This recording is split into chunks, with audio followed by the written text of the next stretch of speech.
Okay, I'm rich, but don't blame me for that. I made money the old-fashioned way. I inherited this. My company, DMI Industrial, was founded by my great-grandfather and several of his friends before my grandfather was born. Over the decades, the name changed as some partners were bought out and others were bought out. In fact, the original name of the company was Melvin, Dwaps, Bennett and Company. We were later joined by the Iovine family along with several other investors who were all tagged and Company. During World War II, a major scandal broke out and the Bennetts were kicked out of the company. My grandfather, Robert Dwaps, supported the company during those dangerous financial times by lending the company some of his personal fortune to help us get through some of the most difficult times. In exchange, he received more shares in the company and a larger stake in its management. The company name was changed to reflect this and the fact that we were a larger company. We became DWAPS, Melvin and Iovine Industrial. In the 90s, my father shortened the name to DMI Industrial because it was easier to pronounce and remember. Iovine suffered a series of setbacks over the past 20 years and eventually sold off most of its shares. My father was only too happy to buy it. As a result, the Dwaps family now controls 78% of the company's shares. The Melvins control approximately 18%, and the Iowans control the remaining 4%. Except for the fact that I make a ton of money, I'm just like you. I go to work every day and work hard. Like you, I have someone to answer to, our clients. They want more and more from us every year and always want discounts or lower prices. I have to constantly come up with ways to cut costs while maintaining the quality of the product, either the same for less money or better. At the same time, I have to answer to my employees who expect more money every year in the form of raises and bonuses, while at the same time they want more free time and more benefits. The two things that are killing me right now are unions and rising healthcare costs. In any case, this story is not about business. It's about my life and my marriage and how not long ago they both sucked. My name is Wayne. I'm 27 years old. I look pretty good and in shape. As mentioned earlier, I am financially secure and many expected me to be happily married. I was not. I had been married to Ada, whom our friends call AI for short, for about 4 years when problems began. The thing about AI, which is pronounced I, is that she is very beautiful and very charming. In fact, she is too beautiful and too charming for me.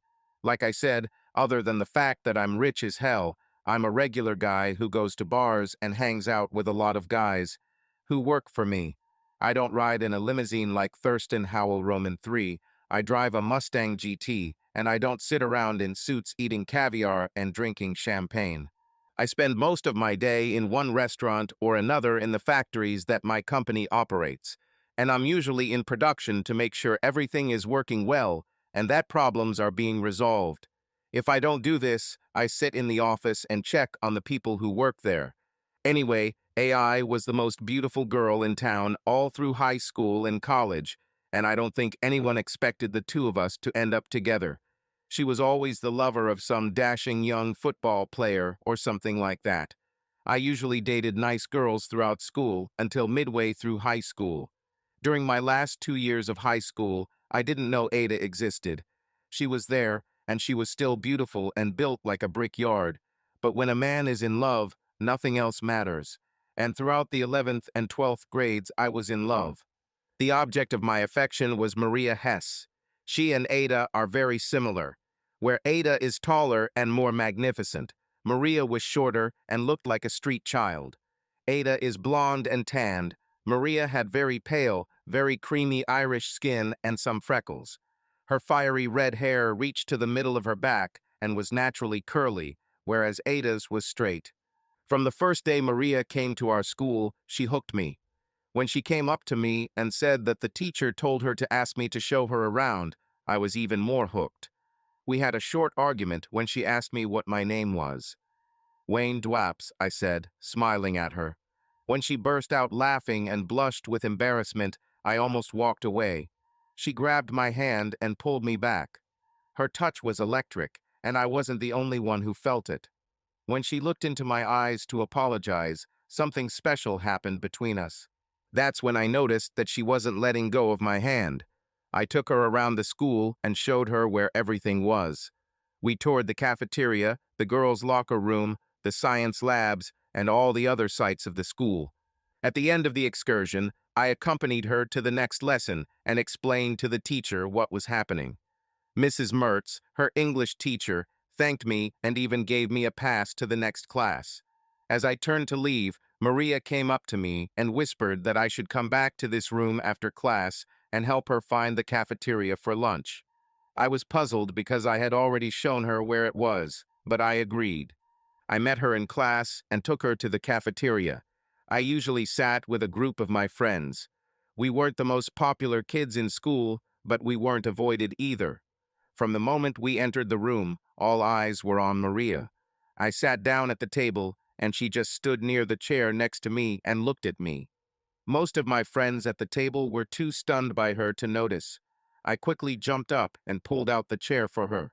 Then she sat down and I introduced her to everyone at the table. Several girls offered to show her where all the things were in the girls' restroom, and she thanked them. Louise Jefferson offered to show her the places where most of us hung out after school. Maria just smiled and said that she had me for this. When she said this, several people raised their heads in shock. I think it was because at that time I usually dated girls as friends. I knew we were just in high school, and most of our relationships wouldn't last much longer.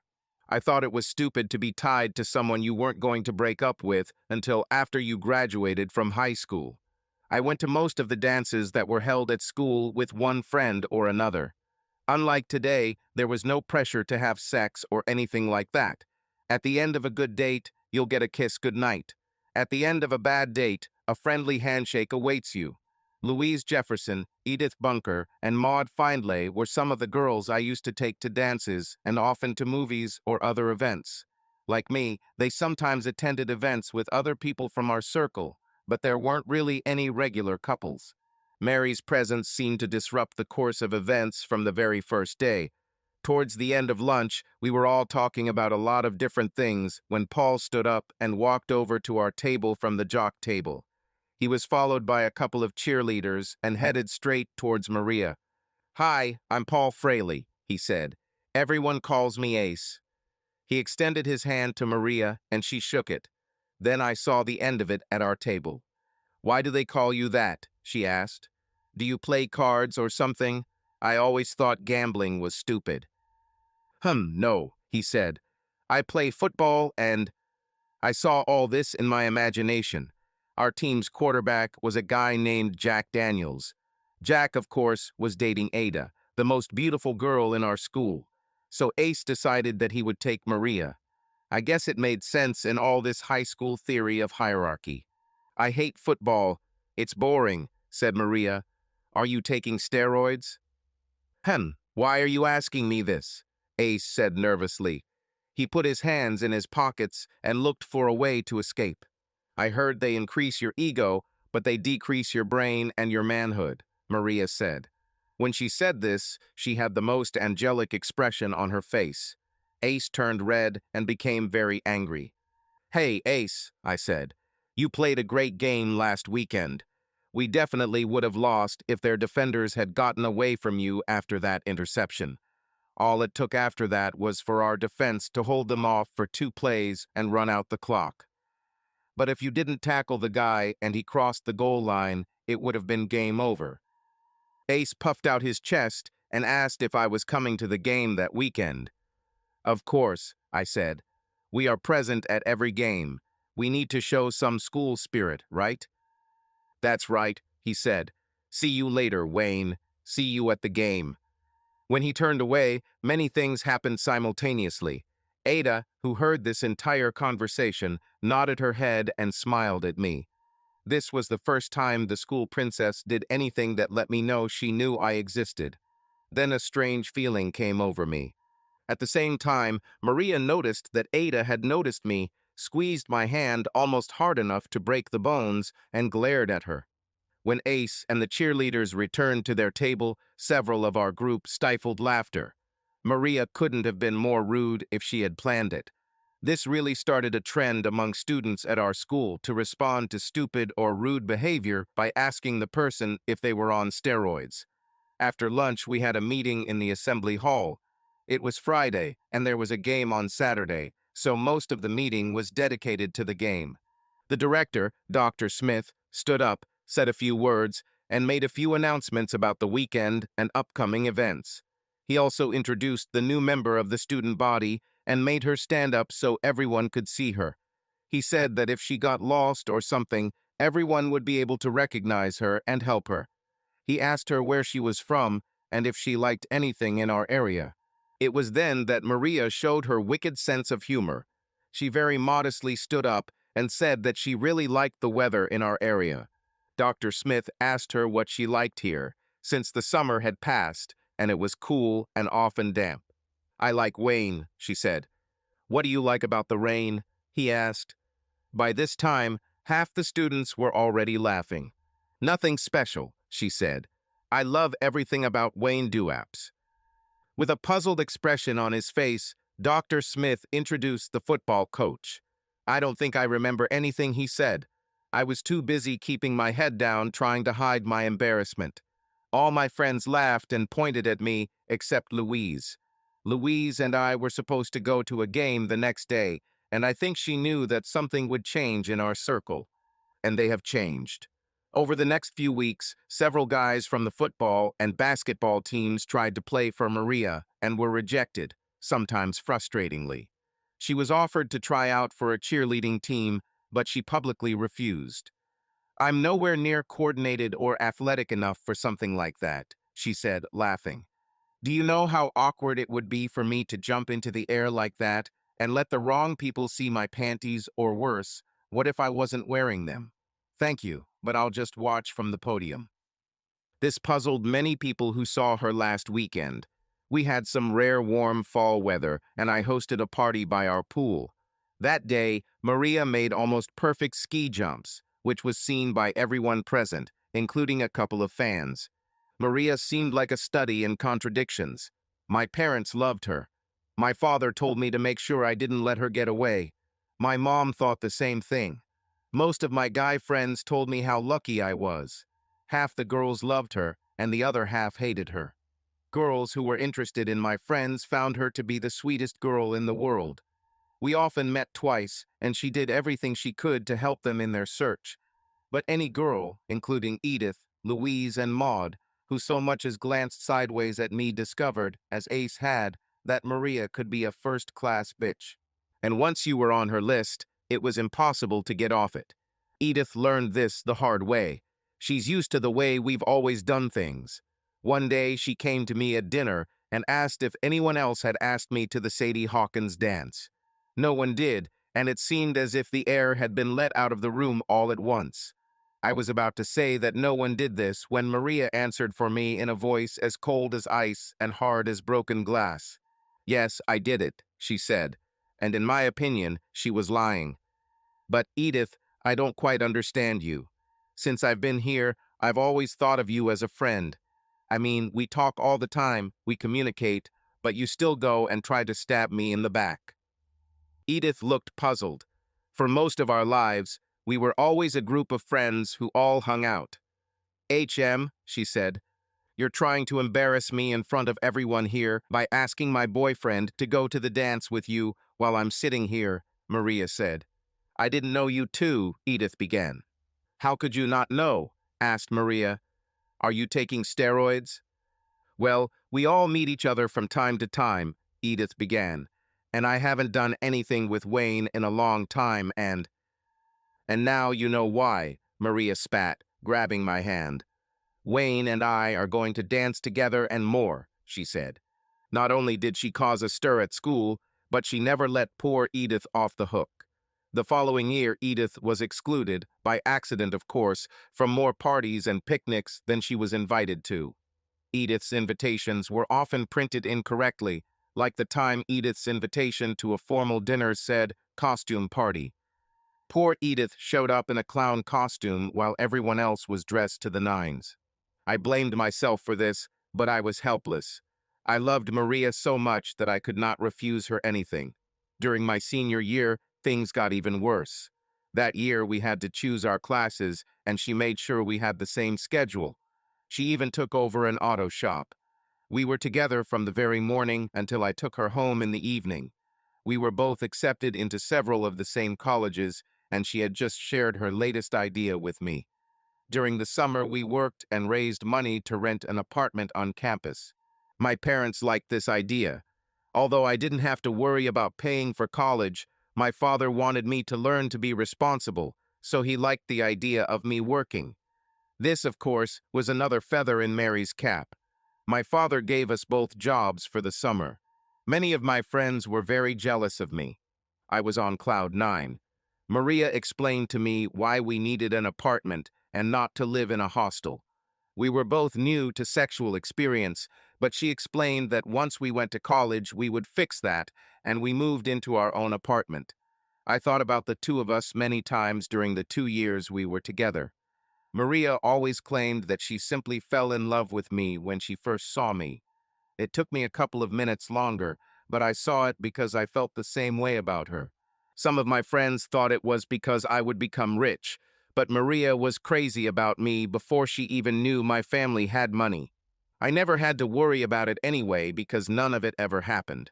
We didn't move into the apartment and lived happily ever after. Less than 2 weeks before we graduated from school, Mary's paternal grandmother died. Her family traveled back to their home state for the funeral. Maria's father was very upset about her mother's death. After the funeral, he drank too much. He still thought it would be okay for him to ride the first leg of the long journey home. Drunk and tired, he crossed the lane and was reunited with his mother in the afterlife. His wife and daughter went with him. The only surviving member of the family was Maria's older sister, who stayed at home because she had a job that she could not leave. Maria fought for her life for almost a week, but never regained consciousness. Her injuries were too terrible, and the doctors said it was a miracle that she was able to hold off the Grim Reaper for so long. When she finally gave in, it was like a piece of my heart had been ripped out. I spent the summer in my room depressed. I couldn't understand how fate could be so cruel. How is it that life took me to heights I never expected or achieved, only to shatter my spirit on hard, sharp rocks without explanation? By the time I was able to function again, it was too late to find a place in a hostel. My father wasn't even sure I was ready to go to school yet, but I went. I ended up renting an apartment on my own because I couldn't get into the hostel. My first few weeks of college were terrible. All through high school, I hung out with the crowd. I had a few friends who went to the same college as me, but it was different. They didn't know how to approach me, and I was still depressed. Depression isn't really a strong enough term for it. Every day, I walked around dressed all in black. I wore a black shirt, black trousers, and a long black coat everywhere. If I was outside, I also wore black sunglasses. Now that I think about it, I must have single-handedly invented the Gothic movement. It finally took one guy to start pulling me out of my depression. No, I didn't change my orientation. He was my old friend. Ace Frehley didn't do very well in college. He came to school on a football scholarship and never made the transition from the high school game to the faster, more brutal college game. He was a second stringer at the time and was in increasing danger of losing his scholarship. At the same time, hanging out with the cool kids like he did in high school doesn't help him in his studies. Professors expected their assignments to be turned in and turned them in on time. Ace was losing on two fronts. Ace and Ada were looking for some kind of relationship when they both ended up at our current school. Jack joined the army, like his father and grandfather, and left Ada. Ada, as beautiful as she was, had too much trouble in her classes to have time to go to cheerleading in college, so she focused on her studies. Ace didn't like this, and they started fighting. I later learned that they had other problems as well. They had a few personality issues and were probably just not right for each other. They clung to each other because they both needed the comfort that familiarity can bring in a new situation. They both went from being big fish in the school pond to being small, almost nameless fish in the ocean of college. This is often an easier transition for people who were less popular than the school elite. At least there I was safe in my depression. I wrapped myself in a warm cocoon of loneliness, only to have it shattered one afternoon by the sound of Ace and Ada yelling at each other. The audience seemed to smile slightly and walked past them. Ace reached out to hit her, and before I knew it, I was moving. "Ace, what are you doing?" I asked. "The bitch gets on my nerves," he muttered. He was clearly drunk. "Dude, there's no reason to hit a girl," I said. "And even if it was the guy you were going to hit, there are too many people here. You may be kicked off the team. You're also drunk. If your coach finds out about this, you will leave teams." "You're right, Wayne," he said. "This bitch is not worth it. I'm going to class." "Ace, if you come to class and your professor smells your breath, you are history. Go back to the dorm and email him that you were sick and couldn't make it to class. Ask him to give you tasks. Then just sleep it off," I said. He nodded his head, drunkenly hugged me, and just walked away. Ada just stood there the whole time. She looked at me with her big blue eyes, ready to cry. He was going to hit me. "Again," she said. I didn't know how to react to this.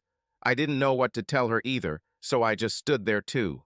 The next thing I know, she just hugged me and started crying. I know it makes me sound like an asshole, but she smelled really good, and she felt even better. In my case, it was even worse because Maria and I never consummated our relationship. I was 19 and still hadn't been with a woman, and controlling my impulses was experimental at best. "Wayne, thank you," she said. She looked at me strangely. She almost didn't seem to know what to say. "Wayne, we've known each other for a long time," she said, "and I wanted to tell you how sorry I am about your girlfriend, but we never really talked to each other, so I didn't know what to say." "Thank you," I said. "I'm kind of out of my mind.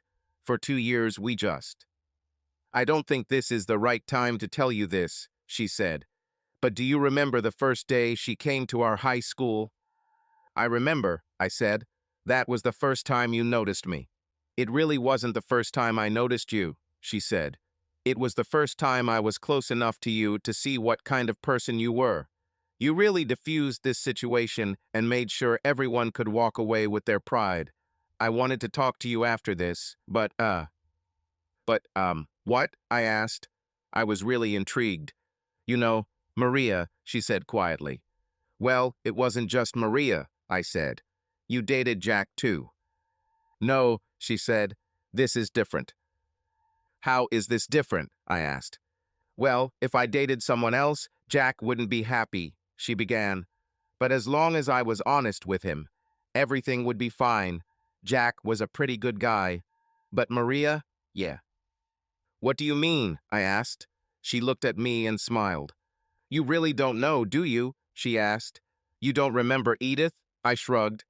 "Wayne, from the first day she walked into school, Maria made it clear to everyone that you were hers. She didn't want to be popular. She didn't want to be a cheerleader. She wasn't interested in classes or clubs. You were her everything. I thought your way of spending time in high school and dating whoever you wanted was wonderful. You were just a group of friends who hung out with each other freely when we were too young to get seriously attached. This way you could really get to know people and understand what you really need in a relationship and what you don't need. It was different for my circle because athletes are so competitive and possessive. Cheerleaders are the same. There's this hierarchy. The head cheerleader dates the quarterback or the starting center, and no one else is suitable. But then, when Maria came to our school, your group also changed.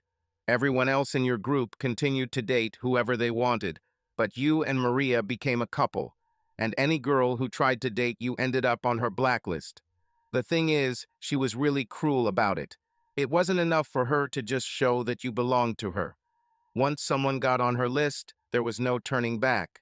I wasn't brave enough to try, and she didn't care who it was. Remember how Ace tried to come to your table on the first day? I admit he was an ass with his "I'll go and bring her to our table" thing, but she read him like an open book and started humiliating him. She did this on purpose. Remember her words about steroids that reduce the brain and manhood. If you hadn't intervened, who knows what could have happened. Remember when we asked her about being a cheerleader? Everyone was talking about how she did those jumps in your pool. She would be a great cheerleader, but she resisted anything that could separate the two of you. This is bad, I asked. Perhaps not, she said, but perhaps it would be beneficial for both of you to experience a relationship with someone else. I think, I said. All I know is that I miss her. It feels like a piece of my heart has disappeared without her. Wayne, I know this sounds terrible, but I mean it sincerely, she began. You have other friends if you need someone to talk to. I know, I said, but it's easier to sit in your apartment and grieve or mope, whatever you call it. Then I noticed that she was looking at me with wide eyes. Okay, what did I do now? I asked. Wayne, do you have an apartment? She asked. Yeah, I couldn't get into the dorm at the last minute, I said. Wayne, do you realize how crowded the dorms are? She asked. In my room, there are 4 girls in a space designed for 2. Can you imagine how noisy and chaotic it is there? I can barely find a place or time to study. I guess I got really lucky, I said. Wayne, you have a lot of life ahead of you, she said. Try to enjoy it. If Mary really loved you, even half as much as you loved her, she would want you to continue to live for both of you. I nodded and waved goodbye to her as I headed to my class, which I was already late for. About a day after this conversation, things started to change. I was sitting on the couch in front of the fireplace, reading a chapter for one of my classes. I had a bowl of popcorn and a cold beer. I heard a knock on the door and went to open it. When I opened the door, Ada was standing there and looking at me. I was thinking, she said, smiling. I thought you were a cheerleader, I said. Wow, a cheerleader and a member of the debate club. Great combination. No, she said. I mean, I was trying to decide if you were an asshole or just out of practice. I looked at her like she was crazy, and she started talking again. There's a lot of your friends from high school here, she continued. So I asked them about you. Each of them thinks you're a good guy. They said that even though you are quite rich, you are a normal guy. Most of them also think you are a nice person. That's why I decided that you're just out of practice. What exactly do I have no practice in? I asked. In communication with women, she said, entering my apartment. I mean, you dated a few in your younger years, but the last 2 that were really the most important, you were in a relationship, she said. So you have no practice in understanding the signals that women give. No, I'm not without practice, I said. I just never learned to do it.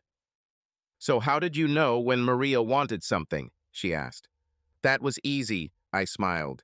We didn't play such games. If she wanted something, she just said it. Well, yesterday I hinted that you were lucky to have such space to yourself, she said. She turned around, letting me see her impressive figure.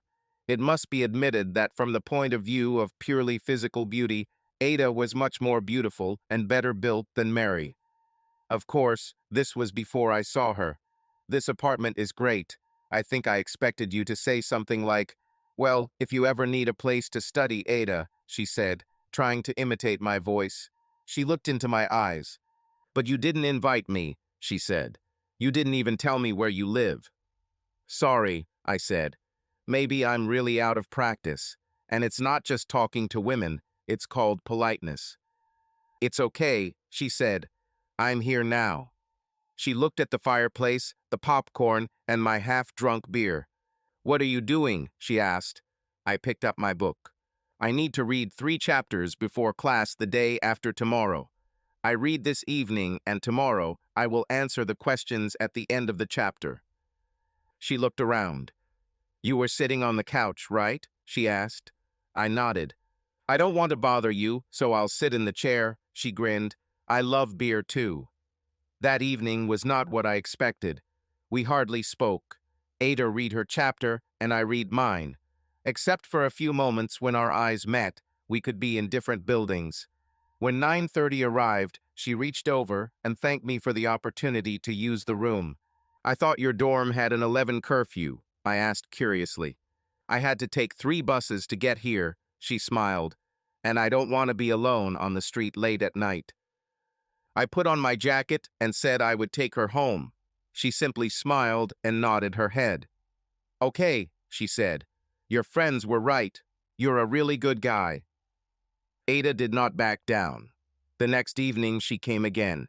She knocked on the door and smiled at me.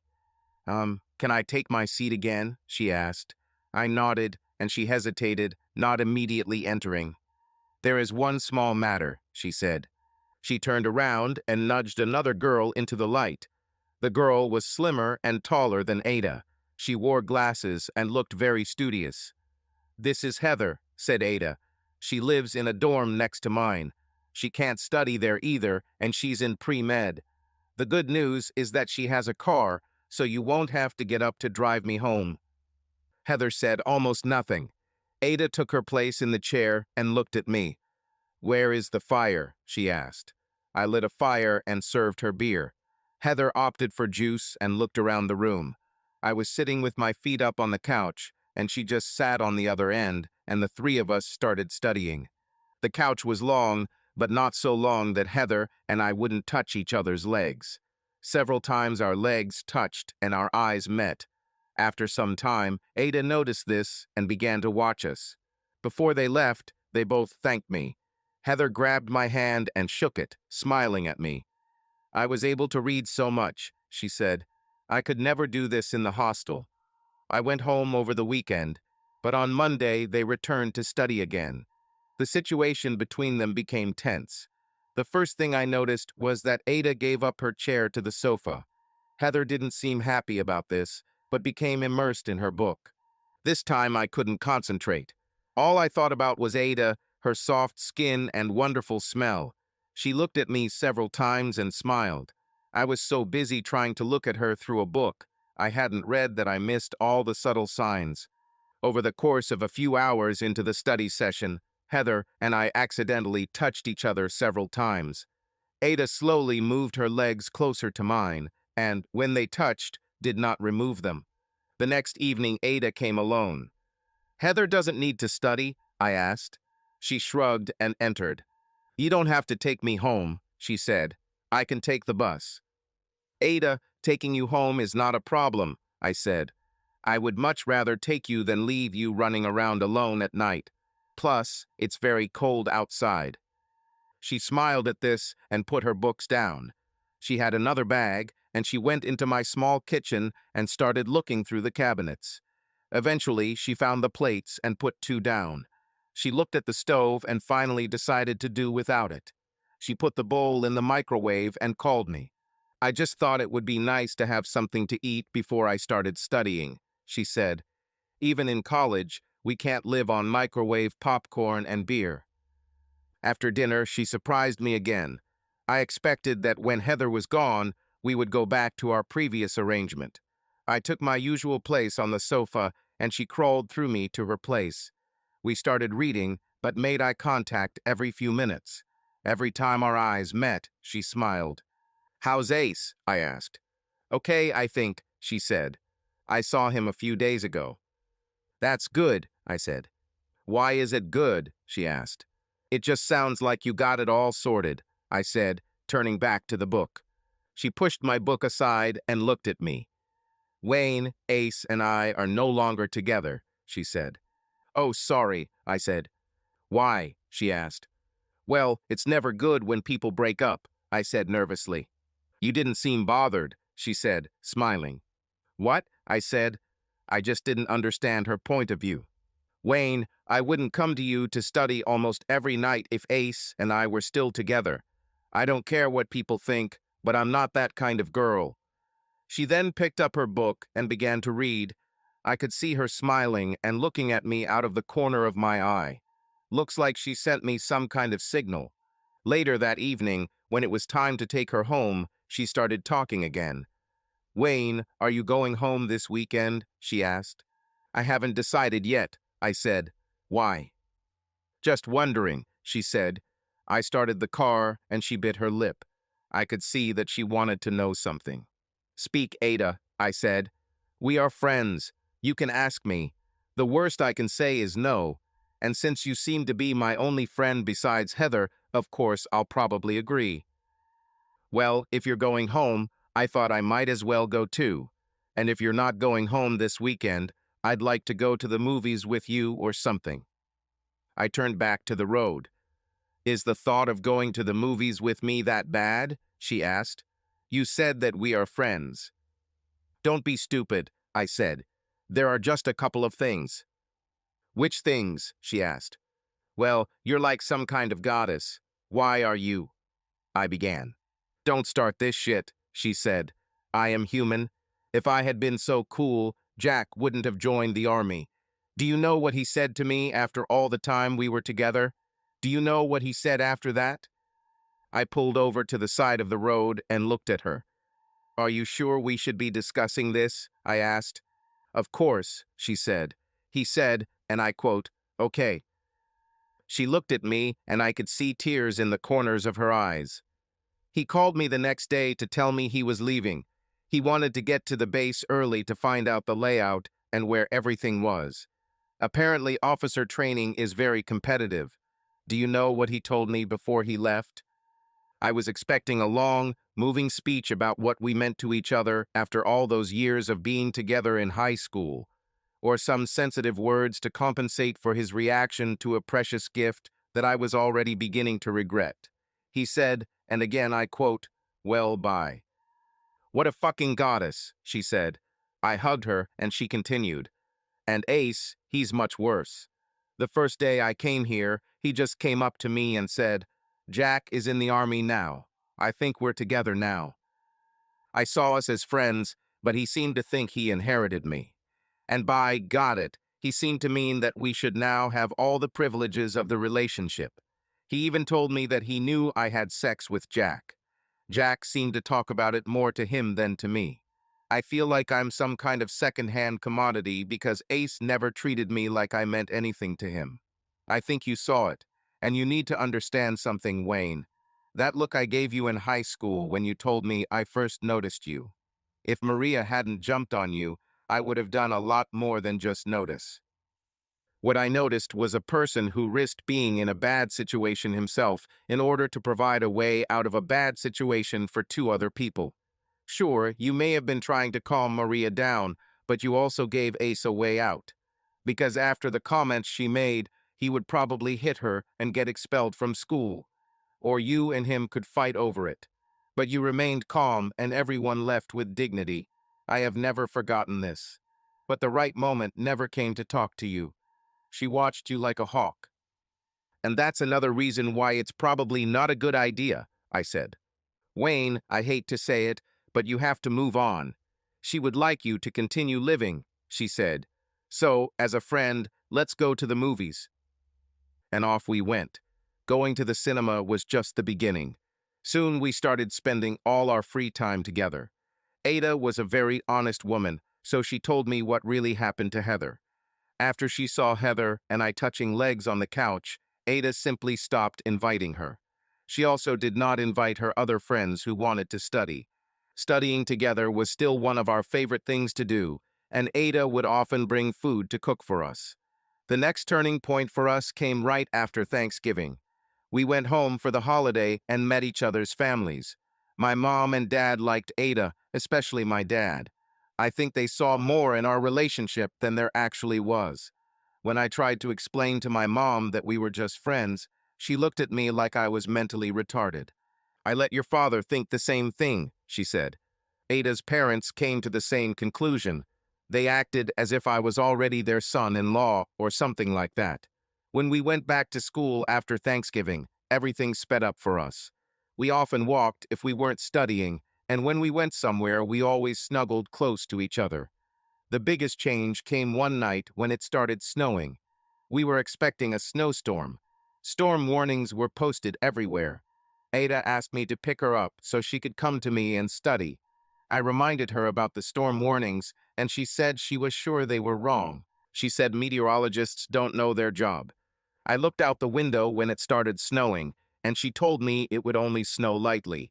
She lit the fireplace, and we settled into our couch with popcorn and Dos Equis. A couple of hours later, when it was time to take her home, there was no light snow outside. We found ourselves in near blizzard conditions, and the National Weather Service was advising people to stay off the roads. Our school was canceled the next day, and I couldn't take Ada back to her dorm. She just smiled at me and said, "Guess I'll have to stay here." Have you ever seen one of those Disney movies where the cartoon wolf has to look after the sheep? That's how I felt. I was very worried, but Ada was absolutely calm. "Wayne, everything will be fine," she said. "Give me one of your t-shirts, or better yet, a sweatshirt to sleep on. You can just give me a pillow and a blanket, and I'll sleep here on our couch. I'll put fresh sheets on the bed, and you can sleep there," I said. "No, Wayne, I don't want to force you out of your bed," she insisted, so I gave in. "It'll be like a sleepover," she said. We watched an old film on TV. Ada loved old films. The movie we watched was called The Girl Can't Help It. Two things struck me. Firstly, Ada looked a lot like Jane Mansfield. They both had dazzling blonde hair and incredible smiles. They both had large breasts and buttocks. Secondly, like Jane's character in the film, Ada seemed completely different from what people perceived her to be. It was a late movie, and sitting there on the couch with Ada, wearing only my sweatshirt and panties, I was excited as hell. For the rest of the movie, she leaned against me and fell asleep. I carefully placed a pillow under her head and covered her. She looked so beautiful. Her legs peeking out from under her sweatshirt were so smooth and sexy. Her breasts were amazing, and her lips were just begging to be kissed. When I leaned towards her, it was so difficult for me not to kiss those lips. She twitched in her sleep, and her lips seemed to pout, as if she was waiting for my kiss. I covered her more tightly with a blanket and went to bed.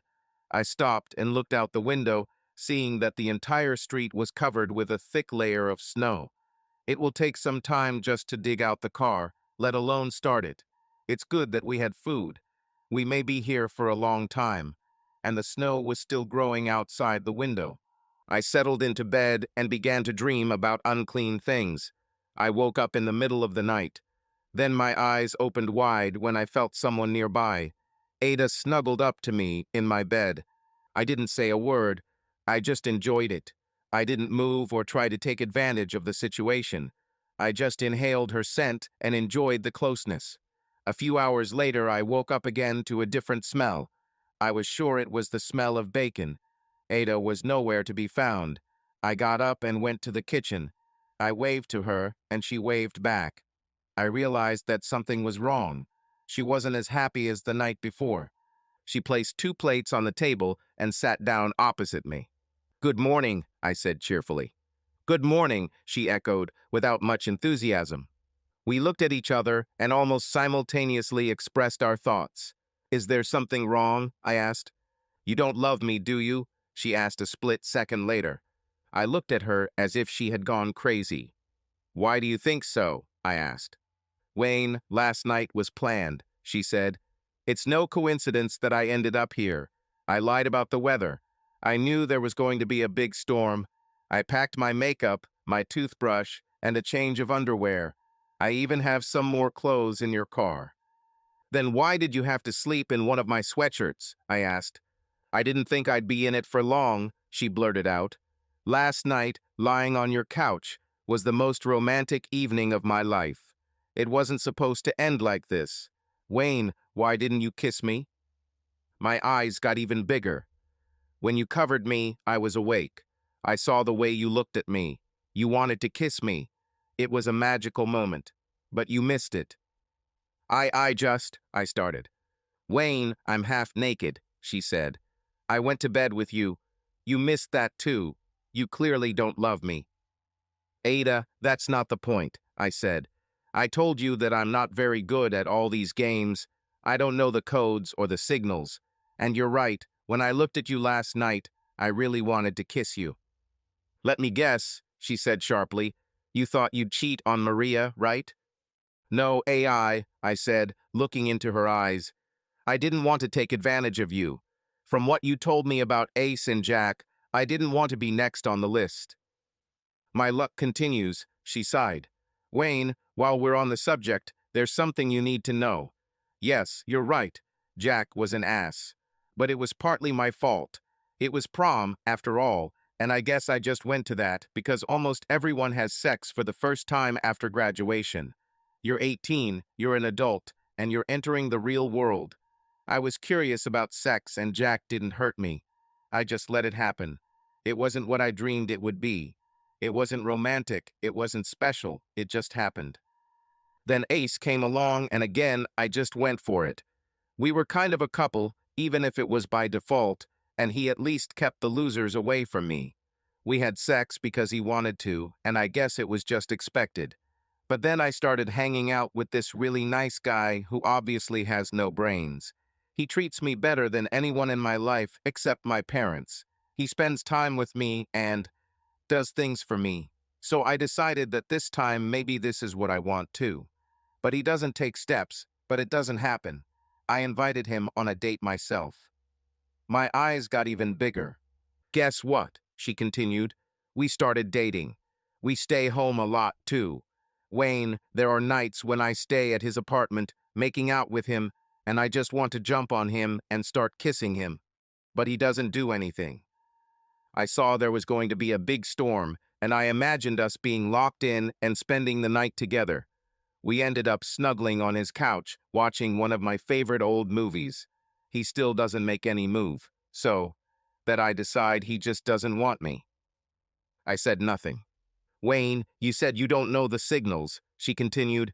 A girl walks around your apartment in just panties and a t-shirt. She wants you. She hides under the covers, cuddling up to you. She wants you. She gets into bed with you and turns to you. She wants you so bad. Oh, I said. Do you see how lucky I am? She said. The one guy I really want to do something to me doesn't. I gently reached out to her face and stroked her sides. I gently pulled her across the table towards me and kissed her. The plate of bacon fell off the table. I looked at her. Forget the bacon. I'll make more, she said. She grabbed my hand and pulled me into the living room. Light the fire, honey, she said. It's going to be special. I lit the fireplace and saw how the flames began to lick the artificial wood. The room acquired a special glow from the light of a real fire. I took the handful of crystals I kept there from behind the fireplace and threw them into the fire. The flame changed color, and the light also changed. I turned to Ada just in time to see her lift my sweatshirt over her head. I knew her body was amazing, but I was stunned. Some women look better dressed. When you see such women, it seems that their shirts or blouses make their breasts appear larger than they actually are, or more proportional. Bras make their breasts look less saggy, or pants and belts tighten their waist or flatten their hips. Ada was even more beautiful naked. I just stood there looking at her, and she smiled.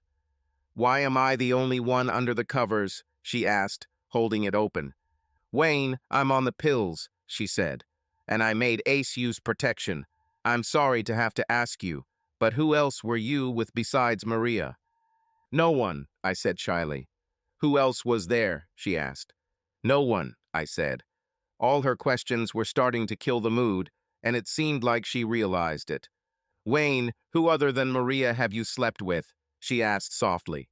Ada, I've never done this, I said. Maria and I never. Am I your first? She asked. I nodded. That's great, honey, she said. There's nothing to be shy about. Let me do everything. We made love. We lay in each other's arms for a long time by the fireplace. She turned away from me, and for some reason I felt that something was wrong. What happened, AI? I asked. Did I do something wrong? I asked. I just feel like I wasted my first time, she said. In a perfect world, this would have been my first time. It was so beautiful. I feel so radiant and content. We are not. We live in a perfect world, I said. And don't you think one of us needed to know what to do? She smiled and lifted her head from my chest. You're just being stupid, she said. And suddenly Ada slapped me in the face. Bastard, she blurted out. I was confused. What? I asked. We could do this for weeks, she said, laying her beautiful head back on my chest. We spent the rest of the day and most of the next figuring out what we liked and didn't like. We were young and healthy, and we read a lot. We experimented and tried everything. If we liked it, we added it to our arsenal. If not, then they simply didn't do it anymore. We also turned down anything involving more than two people or anyone other than the two of us. Ada was a beautiful woman, and many women wanted to try her too. She was never even seduced, and neither was I. Over the next few years, we became closer and closer. As I said, we did not live in an ideal world. We had our problems. On my part, it seemed that despite how happy we were, every few months I would become depressed because of Maria. Sometimes I felt like I was cheating on her, and other times I felt like it was my fault that she died. If I had insisted that she stay with me instead of going with her family, she, like her sister, would still be alive. We had problems on her side too. First of all, she was fanatically jealous. And secondly, as soon as we got together and admitted our feelings for each other, she changed. I can almost pinpoint the day. The first Valentine's Day we spent together, when I told her I loved her, she became a different person. This didn't mean she stopped being jealous. This meant that she understood that we belonged to each other and that no one would ever separate us. So she didn't worry about other women anymore. She just bloomed overnight. For a beautiful woman like Ada, this is a problem. Before this, she wore very conservative clothes and walked with a very reserved gait. After that, Ada simply forgot about everything except how happy we were. She walked with more confidence and swayed those amazing hips more. She wore what she thought of her. I think I was excited because we were both insatiable for sex. She didn't care about anyone but us, but other men definitely noticed her.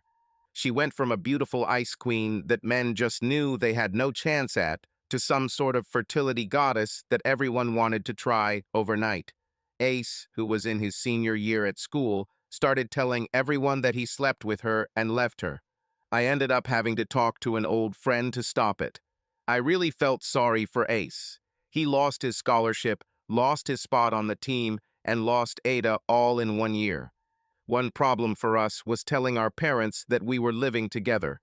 We pictured it in our minds when we were home freshman year and kept putting it off. Ultimately, we decided that we would let them know before returning to school in the fall. In the end, it turned out to be insignificant. Of course, my parents loved her and just told me to be careful, but her parents were the ones we were worried about. When I spoke to her father, I prepared all the words I wanted to say as we sat down in front of him. Sir, I began, I have to tell you something. Yes, I know, he said. She's pregnant. And, actually, Dad, I'm not pregnant, she laughed. We were just going to tell you that I would be living with Wayne instead of the dorm. He looked at us strangely. You mean like it was half of last year, he said. I thought everyone already knew that. It didn't bother me when they returned half the money I sent for living expenses. Paying just for tuition is great, honey. I still need to save for your brother's school when he will start in a year. Besides, everyone who looks at you two can tell that you will end up together. And Wayne is a good guy, so I never minded it. We looked at him and just smiled. Wayne, I've never seen this girl so happy in her life. But it was funny watching you two all summer. Her mom and I sat and laughed at you on the porch when you delivered her home. You sat on this rusty, creaky swing and hugged each other. It was so cheesy. You told her you loved her, and she told you that she misses sleeping in your arms. My wife and I have acted out this scene several times. It was so cheesy. You two are made for each other. Fast forward to now forward 2 years, and we both received our diplomas and graduated. We got married and found work. We both ended up working at my company. I spent the first 2 years of our marriage following my father, preparing to take over leadership. Ada applied and got a job in our marketing department. I didn't help her get settled. She also dressed very modestly and did not try to exploit her beauty. She got the job based on her merits and skills. However, once she got settled, she had no problem having long lunches with her boss on a regular basis. I loved my life and my wife. Our life was perfect until fate decided to ruin everything for us. A few weeks before Halloween, I noticed something was wrong. Ada and I began to quarrel often. She was changing right before my eyes. Her usual calm and reserved personality seemed to have disappeared. She became demanding and confrontational. Our usual active sex life began to fade away. I couldn't understand why this was happening. More and more often, I found myself in the office, hiding from our problems. She started staying at work late, and I was sure she was having an affair. The last straw was that one night she came home drunk without a skirt or panties. She was wearing a long coat, almost completely nude. She took a shower and then went to bed. I refused to sleep with her. Our house had 6 bedrooms. I found another one. The next morning, I told her I wanted a divorce. I told her I knew she was cheating on me and I wouldn't tolerate it. She said I could get a divorce if I wanted, but she will pick up all my money. We didn't have a prenuptial agreement, so there was a very high chance that she would do it. My lawyer told me that the only way I could avoid this was if I had proof of the affair. Ada seemed to grin at me and just glared at me the rest of the time. When I looked at her, I saw only sadness in her eyes. Sadness and pain were deeply etched on her face, as if she wasn't the one doing the wrong thing. Maybe she was drugged with something or blackmailed. Deep down, I had a suspicion that something was causing her to behave this way, but I couldn't figure out what it was. Everyone was sure that Ada loved me madly. I took refuge in his office to cope with depression over the collapse of our marriage. Ada. My ideal life was crumbling before my eyes. I hoped Wayne would understand what I wanted. One look at my body should have told him what it was meant for. We were moving further and further away from each other. He had to pull his head out of his ass and realize what he was about to lose. At first, I hoped that by refusing him sex, he would come to his senses. But it only hurt me too. Also because I couldn't do it. I needed to find another way. At first, I thought it would be easy, but he just didn't care. In the last 3 weeks, since that woman visited him at work, he had changed. I watched him several times in his office and saw something I couldn't believe. I had no idea how to deal with this. I took the day off and went to see a specialist. She advised me to intensify what I was doing because it might help me wake him up. She also gave me something that I doubt will help. For the money I gave her, it should have been gold-plated. I met Ace, who had just returned to town. Ace acted completely differently than he had in high school and college. He was attentive. He was really kind to me. He complimented and told me how beautiful I am and always have been. When he said that Wayne didn't realize how lucky he was, things began to unfold chaotically. I think the last straw was when Ace brought me home drunk, and I kissed him in the door just as Wayne opened the door. Ace looked at him in horror and ran away. I almost fell into the house. Wayne went to his office. We were going to have a Halloween party that night, and a lot of people, including our families, were going to come. Wayne. I settled into a comfortable old leather chair in the office. I didn't turn on the computer. I opened the desk drawer with a key that only I had. I took out the diary. In the few weeks that I had it, this little book became my most prized possession. I still remember the day the woman came to my office to give it to me. She didn't have a record. She simply told my secretary that I would see her. My secretary, Joan, called me and said that a woman named Laura Hess wanted to talk to me. It took me a few minutes to realize who it was. Joan said the woman said it was about Mary. It gave me goosebumps despite the warm late summer day. All kinds of emotions rushed through me. I realized that Laura must be Maria's surviving sister. I felt a pang of guilt. I really should have contacted her years ago. I think after the accident, I was locked into my personal depression, and she was locked into hers due to the loss of her entire family. At the funeral, we hardly spoke to each other. Now, years later, when the emotions over our shared tragedy have subsided, perhaps we could talk. She walked into my spacious office and looked around. She smiled nervously. I got up from the table and approached her. "You should take this," she said. "I can't keep this in my house anymore. Please take it. She wants you to have it." I started to think she was crazy. It was grief that drove her crazy, or she was just crazy. She looked at me, and I was sure that something was wrong with her. I think if I shook her head, she would rattle. She thrust a tattered book into my hands, and a look of euphoria appeared on her face. I looked down and immediately recognized the book. I've seen her so many times it's crazy. Maria always wrote in it. The edges of the pages were both watery and charred. Part of the cover was burnt. This, this is Maria's diary, I exclaimed. She always wrote down all our plans and thoughts in it. My happiness and hers were almost equal.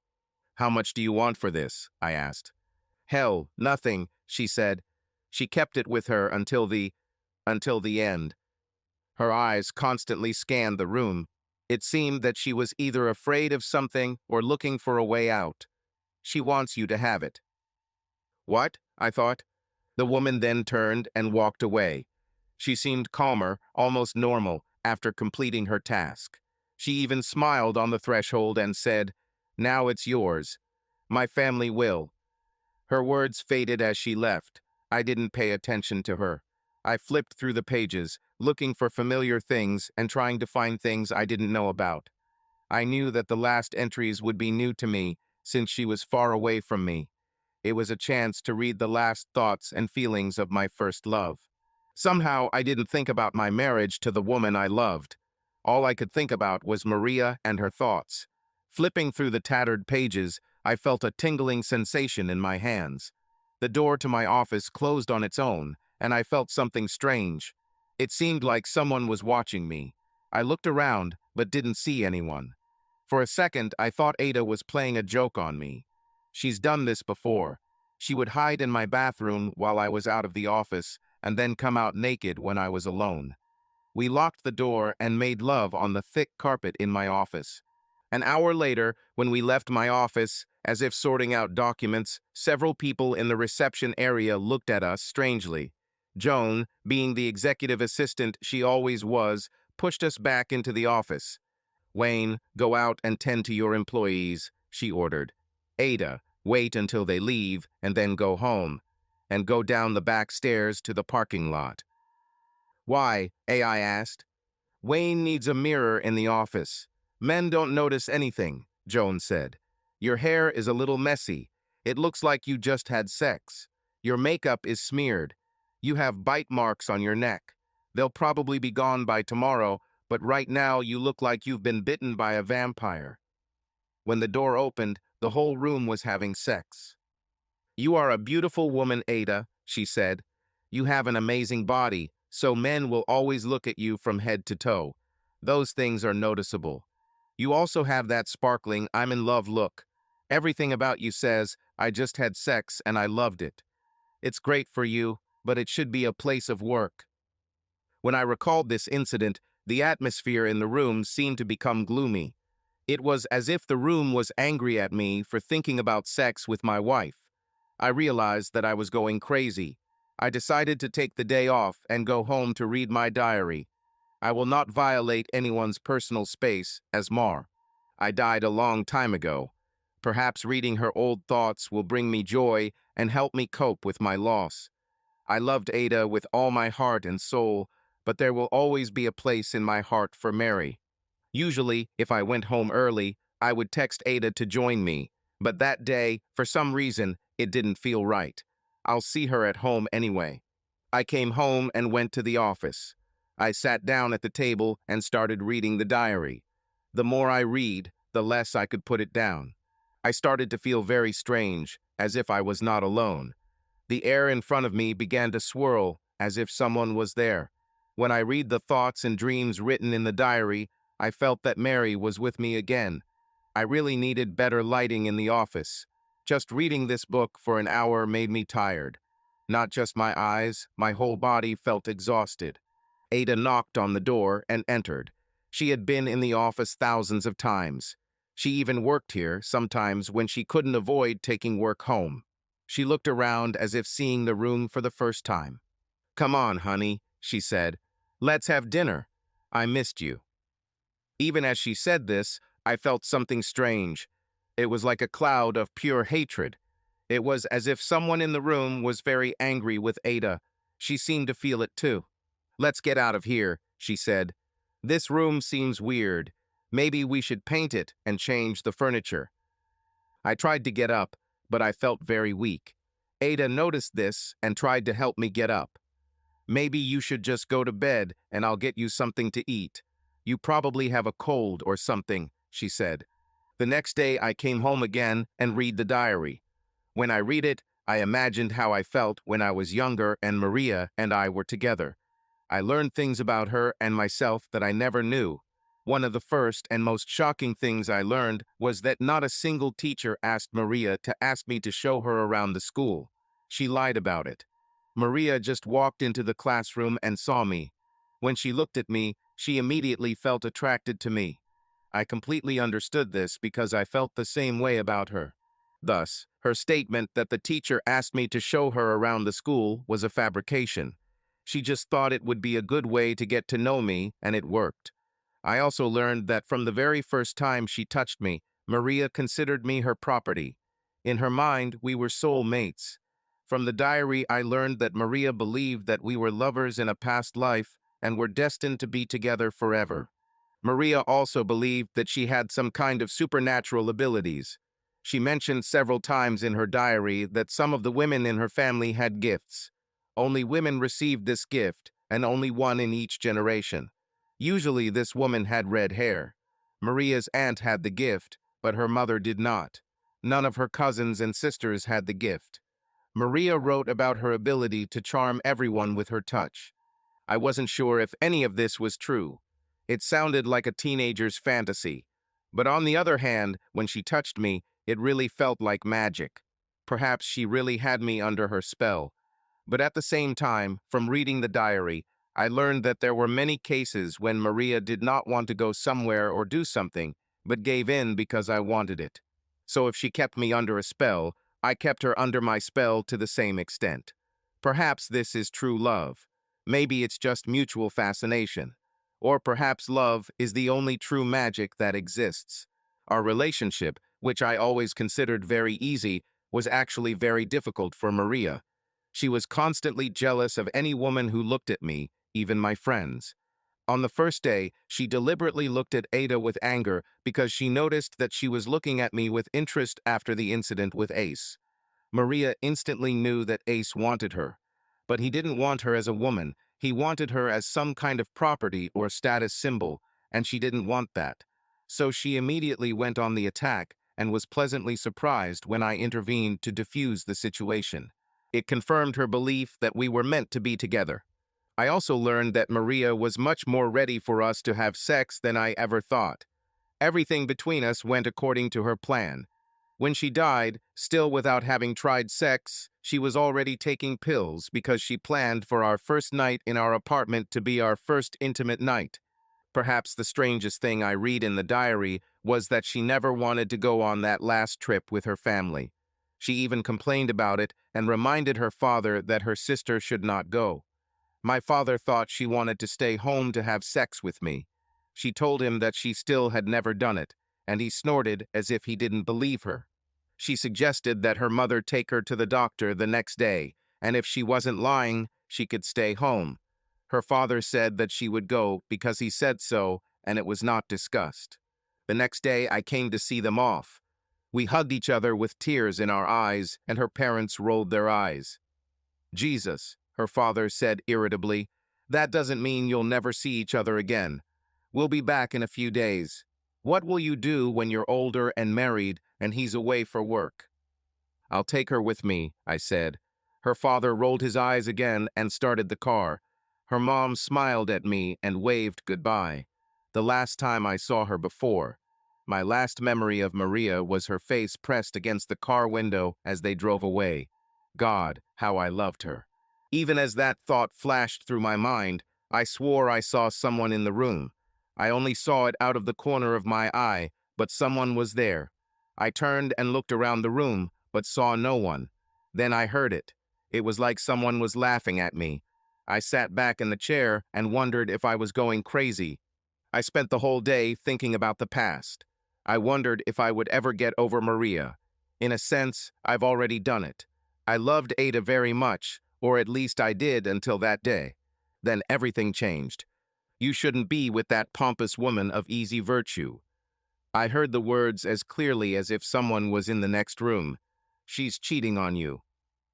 I turned around and a translucent figure was standing or hovering next to me. I was shocked. I pulled back so quickly that I knocked over the heavy chair and ended up on the floor. I looked up and the figure was still there. When I looked at the figure, its face was recognizable, although not completely solid. It was Maria. She looked the same as she looked the last time I saw her. Years have passed. I was 26 years old, but she still looked 18. "Oh God," I screamed. "Stay there." I tried to make a cross using my index fingers. She smiled and moved towards me. "I'm not a vampire," she grinned. "Besides, I'm only here because we still feel the same way." "What? What? What do you mean?" I stuttered. "My soul cannot leave," she said seriously. "There are things that I didn't get to do while I was here. These things haunt my soul." When she looked at me, her face became clearer, but her body remained translucent. "Wayne, honey, it took me years to gain the strength to manifest so that you could see me. It takes a huge amount of energy," she said. "Wayne, I could always feel when you thought strongly about me, but I needed something to connect us again. Spirits sometimes become attached to objects. In my case, it was my diary. I worked for years to make my stupid sister give it to you. I ended up chasing her house. I knocked over several pieces of furniture and scared her children. But she didn't understand. I scared her husband so much that he wet himself. When she asked in desperation why this was happening to her, I wrote on the mirror in her bathroom, 'Give Mary's diary to Wayne.' The next day she found it all, but I did it for us. I was exhausted just watching her. At first, I thought the reason I didn't pass was because I didn't get to say goodbye to you and tell you how much I love you.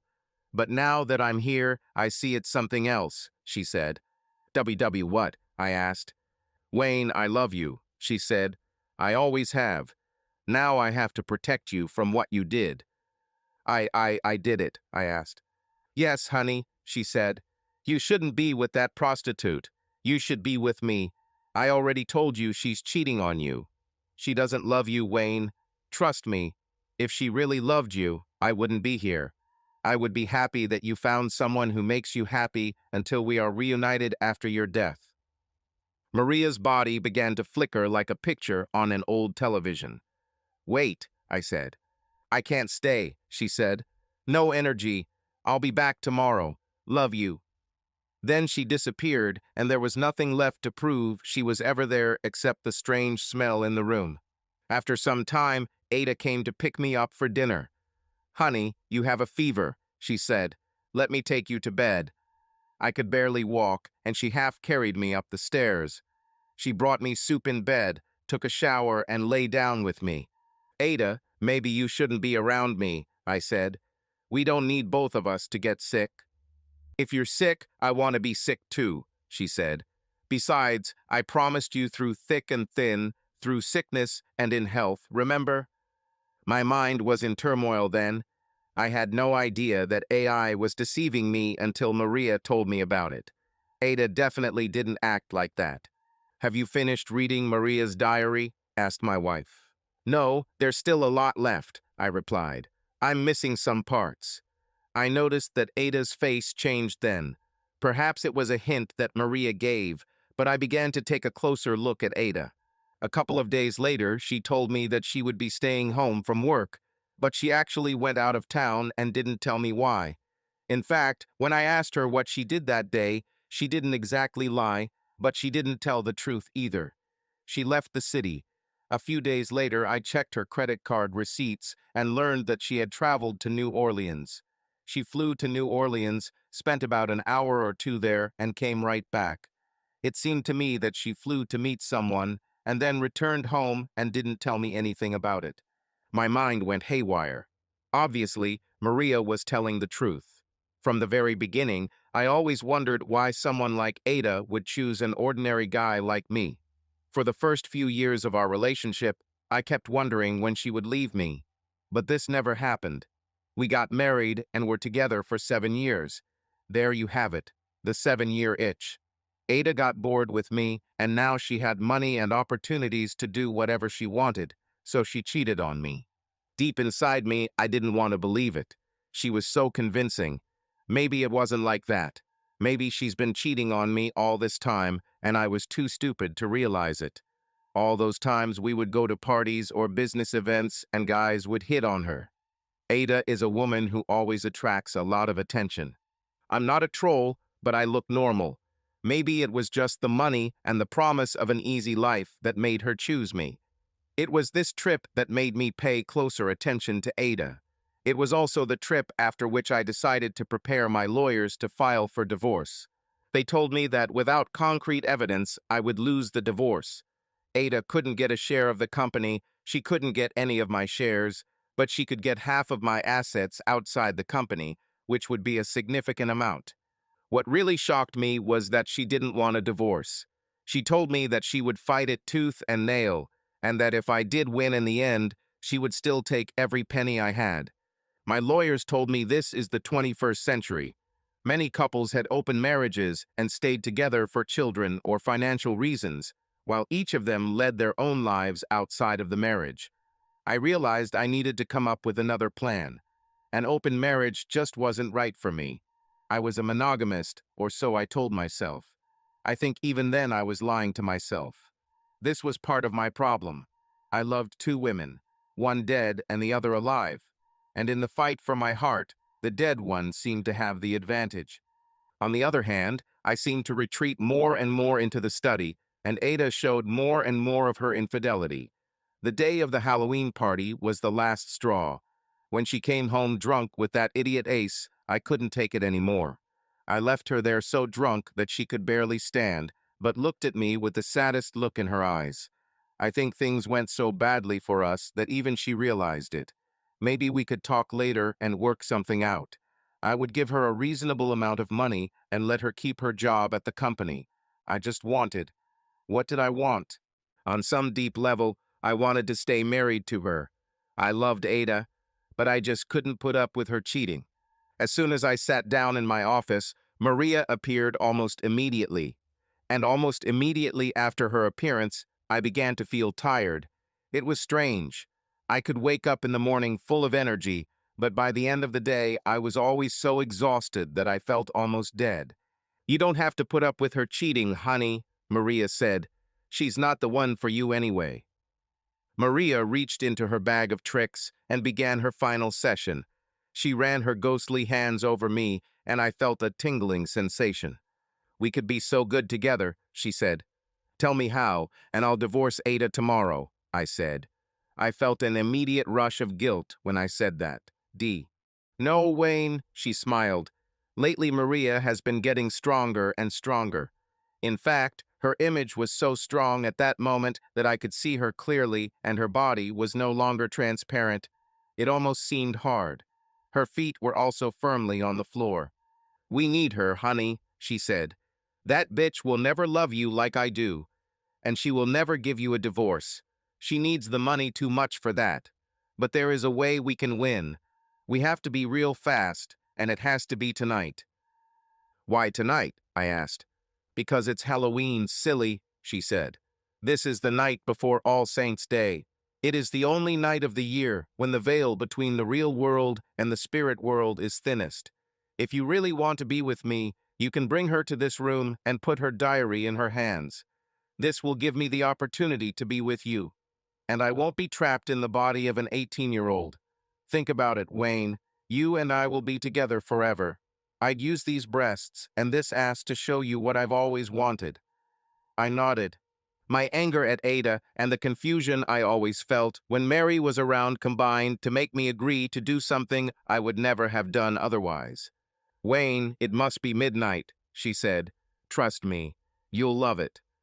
A few hours later, the party was in full swing. Many of our friends, relatives, and business associates socialized and enjoyed themselves.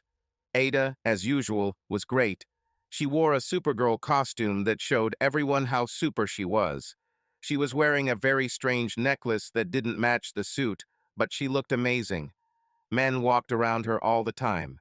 She talked to them and flirted, but only when she knew I was looking at her. However, I noticed that when I wasn't looking at her, she looked sad. Maybe she was just trying to make me angry by showing me what she was doing. Maybe she only did it when I was looking, because she wanted to show me that she could do anything. Well, to hell with it, I thought. All my doubts about what Maria had planned disappeared. 5 minutes before midnight, I walked through the crowd. "Wayne, who or what are you supposed to be?" asked my mother-in-law. "Your suit is just a long coat. Are you supposed to be naked underneath? Are you a flasher? Are you going to take advantage of my daughter later?" I opened my coat and pulled out the samurai sword from underneath it. "I am Duncan MacLeod of Clan MacLeod," I said. "I'm a mountain man." Everyone around started laughing. "This has to be the most ridiculous costume I've ever seen," said Ted Richards. "He worked in my sales department and was a good friend." "So what?" I joked. "My wife likes it." Ada looked up at me when I mentioned her. I walked through the crowd of men around her and took her hand. She smiled at me. She looked so hopeful. Then I realized that I was making a mistake. "Come back quickly, dear," said a stranger. And although Ada looked back at him and said that she did not know him, but I was her husband and she loved me, I got angry again. I led her through the crowd and we went into the office, locking the door behind us. People whispered and joked as we disappeared into the office. They thought they knew what would happen there, but they had no idea. "Wayne, she began. "Say, Chach," I said, interrupting her. I pushed her into a chair and placed the diary on her lap. "Wayne, I love you so much," she said. And at that moment, I realized that I had made a mistake. But it was already too late. Maria appeared and Ada's eyes became huge. "You lying bitch," Maria hissed. "It's too late for you, especially tonight. True love wins after all." I don't know what happened next. Maria approached Ada, and screams began. I noticed that the necklace Ada was wearing was glowing. Ada's body began to vibrate as if she was having a seizure. And then thick, acrid, green smoke appeared, and everything became quiet. "Ada," I said, looking at her. She smiled and looked at me, and it was creepy. At that moment, I felt stronger than I had in weeks. "Try to guess," she said, smiling at me. Then she stood up and kissed me. "You and I are in bed tonight," she said. "How soon can we get rid of these people?" "Not soon," I said. "You must call me Ada," she said. God, how she walks with that body. It's like jelly on springs.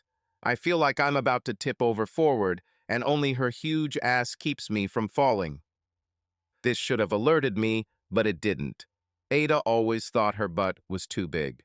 "Wayne, we'll have to stay together so you can tell me who all these damn people are.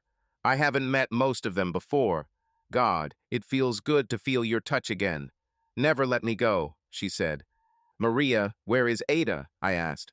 She turned and looked at me angrily. "How should I know? Don't ever ask me about her again. All that matters is you and me. Why are you even asking about her? You love that fat-assed cow, don't you?" "Yes," I said sharply. "If she hadn't started cheating on me, I would still be with her now. Maria, Ada is a very good person, and over the past 7 years, if it weren't for her, I probably would have gone crazy after your death. To you. You also need to know that she was kind and loving and tolerated my depression about you from time to time. Not many women love enough to understand something like that. She loved me enough to know that I had a place in my heart for both of you and—" "Don't worry," she said.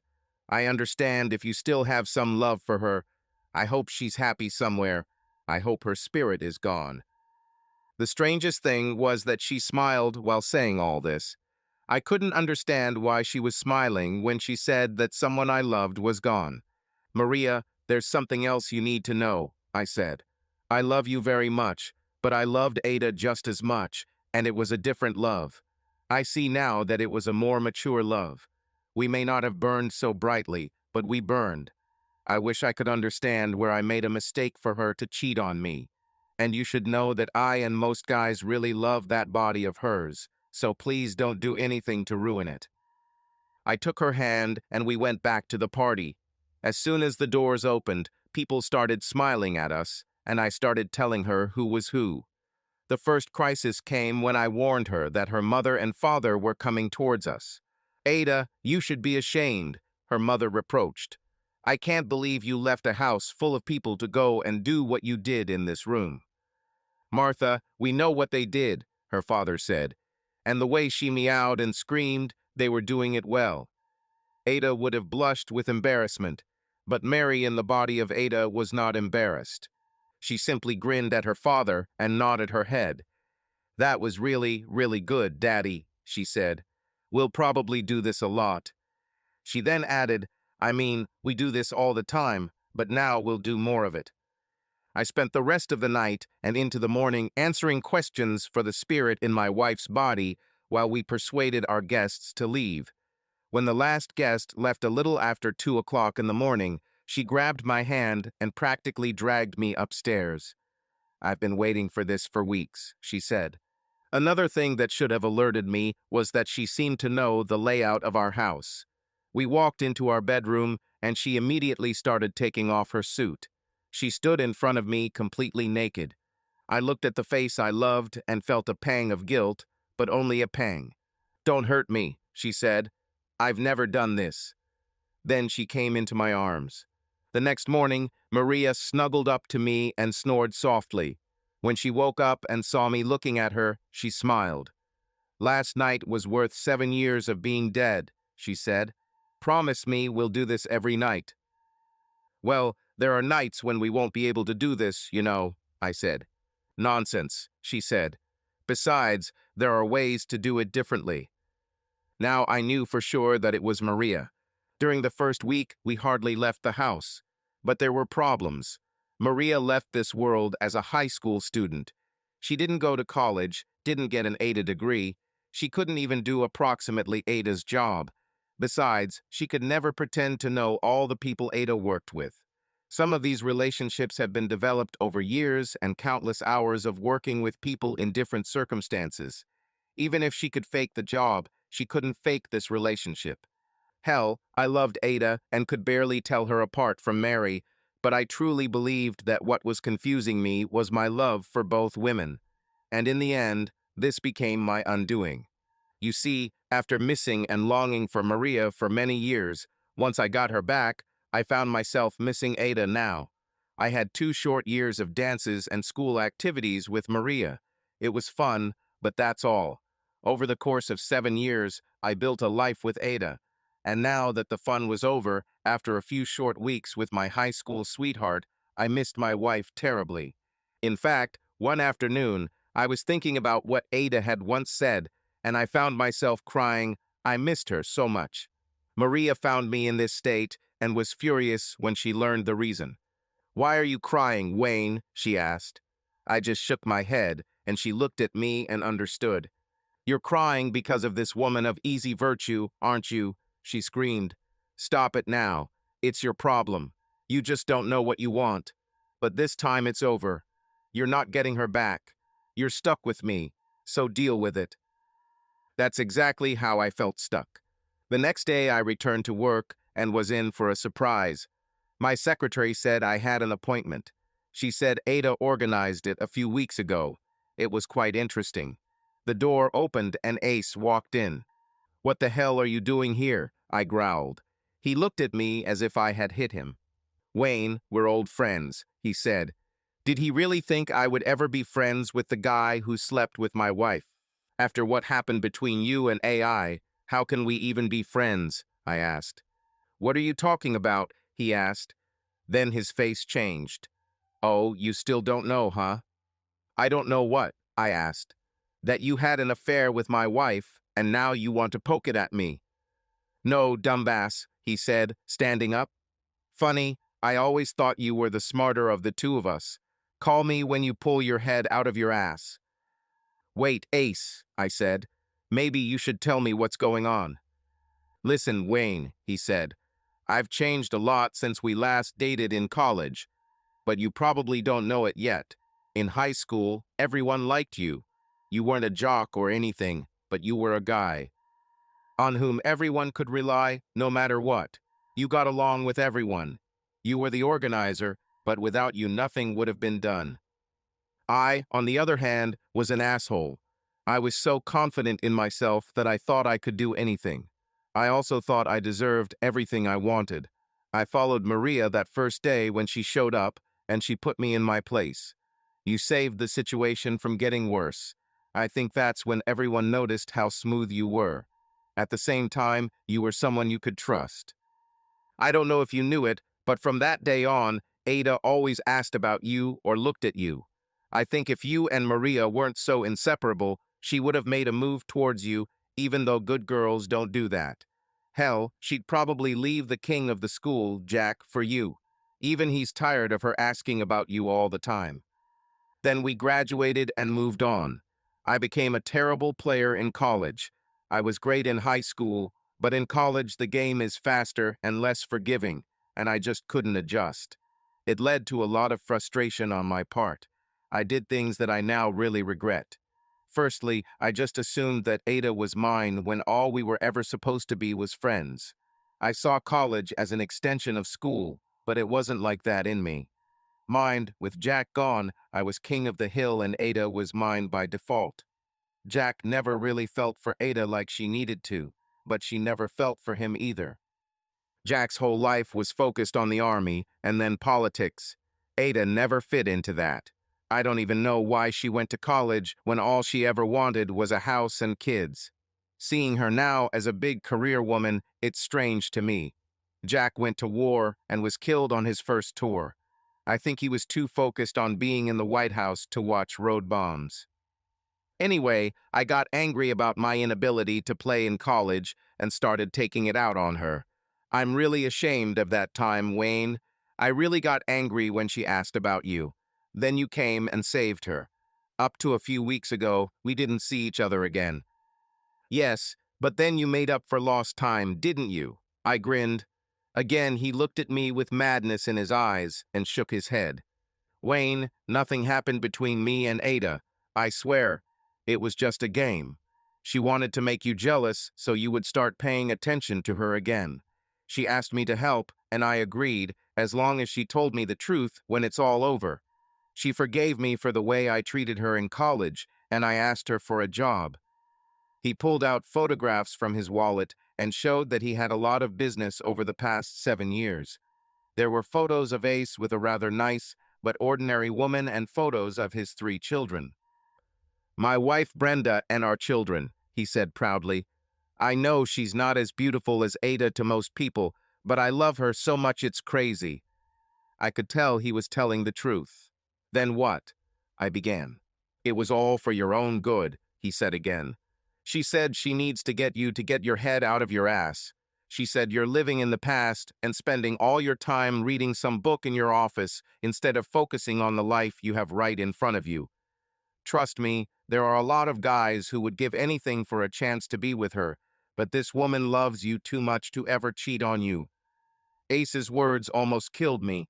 I ruined my life for a fantasy. Ace, you can get any job you want, I said. You can start tomorrow. I'll call HR and arrange it. Thank you, Wayne, he said. Wait until I tell my wife and children about this. Say hi to Ada for me. After Ace left the office, I locked the door and just started crying.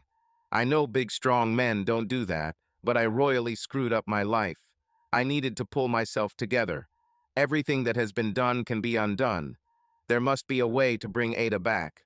I left the office and took a long drive around the city in my new Mustang. The car had more than 500 horsepower and many custom options and functions. Driving has always helped me relax and focus on my problems. I drove into the park and thought about it. It didn't take me long to realize that I wanted Ada back. I wanted her more than I ever wanted Maria. And if Maria couldn't or wouldn't help me, I just didn't want her around me. Being around Maria made me feel like I was cheating on my wife. If it's the last thing I do, if it costs me the company and all the money I can raise, I'll get my wife back. There is nothing that cannot be undone. I was sure of it. I was also sure that Maria simply did not want to help me. I returned home several hours later than usual. Maria was waiting for me when I arrived. "Where have you been?" she asked. "We need to discuss something." Mary, you can have whatever you want, I said.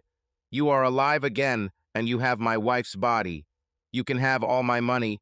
I can't give you company, since it should stay in the family. And I realized that I can't give you my heart either. She didn't start screaming or acting crazy like I thought she would. She just listened to me. Mary, I really loved you with all my heart. But I was a child then. I've grown up, and now I know what true love is, and that's not what I felt for you. I had it all this time, and I just let it slip away, I said. But she cheated on you, she spat. Don't ever call her that again, I said, standing up. And she never cheated on me. All she did was try to get me to pull my head out of my ass and realize what I had. In fact, I was the one who cheated on her with you. Although, since you, is it really cheating if it's with a ghost? You didn't cheat, idiot, she said. And she wasn't really a ghost. She was a succubus. She stalked her sister's family for years. Finally, she gave her sister that damn diary to give to you so she could move into our house. Once in our house, she made a connection with you through the book. She drained your energy and became stronger while you became weaker. Ouch, I said. It took you a long time to figure it out, genius, she said. But how? I asked. How did you get your body back? I never lost him, she smiled. It was me all this time. I was just pretending to be her to see if you really wanted her instead of me. Now you've had your chance with her, so in the future, hopefully you'll leave her in the past where she belongs. But you acted so much like her, I said. It was easy, she said. I've been watching her with you for years. All I had to do was be mad at everyone but you and never let you out of my sight. But all these things, I began. Listen, silly, she said. I love you. I always have. And before she came along, you and I had a pretty wild sex life. Then suddenly you rejected me to sleep with that redhead from hell. So yeah, I really needed it. I'll do literally anything for you, Wayne, and you really couldn't help it. She cast a spell on you too. No I said. You are the woman of my dreams. And don't forget it, she chuckled. So how are you? And where is she? I asked. I stopped by the office about a week after this all started, she said. I saw what you were doing, and I got angry. Then I saw her. Maybe it was my anger at that moment, or maybe it was because I love you so much and the danger to you allowed me to, but I saw her. I also noticed that she somehow sucks the life out of you. So I went to New Orleans to visit a gypsy woman who is an expert in this matter. She told me what Maria had become and told me how to protect myself from her. She told me that in most cases the succubus is content to simply feed on its victims until the victim dies, but very powerful succubi sometimes take over the bodies of someone very close to their victim. And say what you will about Maria. She loved you, Wayne. Even the gypsy realized that her spirit remained on Earth because you had unfinished business with her. We realized that her unfinished business was to have sex with the man she loved. If you and she ever had busy sex, I would be lost. So the gypsy gave me a trap necklace and a spell to capture Mary's spirit. It worked. Instead of her spirit entering my body, it ended up in the necklace, and I pretended to be her. You have no idea how good it was to see you realize that you loved me, Wayne. I was always afraid of her. I was always sure that I was second in your heart. I was ready to pretend to be her for the rest of my life, if that would keep us together. Soon we will go to the gypsy and let her help the spirit of Mary leave, she said, smiling at me. Aw, I love you so much, I said. Please forgive me. I will never take you for granted again. No one in my life will ever come close to having even a piece of my heart. I always loved you, AI, but there was that little part of my heart that... Wayne, your heart is much bigger than you think, darling, and it's going to have to stretch a little. I looked at her and was puzzled. Can we talk about this in bed? I asked. At that moment, her face lit up, and I knew everything would be okay. Okay, she said, but it has to be gentle and loving until I get used to it. But I thought Maria never took over your body. Was there a period of time when you were both inside it? I asked. Funny you should mention Women's Day, she said. Because mine are really, really, really late. So I went to the doctor, and there's two of us here. But it's not me and your high school crush. It's me and your baby. I picked her up and carried her upstairs. This is how it should be, Wayne, she said, kissing me. Wayne, we need to start thinking about names. If it's a boy, we'll name him after my grandfather, she said. His name was Gumford. We'll call him Gummy for short. Well, if it's a girl, I began. We won't call her Maria, she spat. I laughed. I was thinking of naming her after your mother, I said. I like the name Penelope. We'll call her Penny for short. Over the next 2 years, we had 2 children, a girl and a boy, and we actually used those names. Our family flourished, and we loved each other very much. We all lived happily ever after, especially around Halloween when we were very popular. After all, what would Halloween be without tricks and treats and everything that goes with it, including Wayne dupes, eye drops, penny dupes, and especially gummy dupes? Subscribe to our channel so that your love doesn't cheat on you, and go ahead and listen to the next story, because this story is nothing compared to the next one. If you're under 18, don't even think. Click to the next one. Click to the next one. Click to the next one. Click to the next one. Click to the next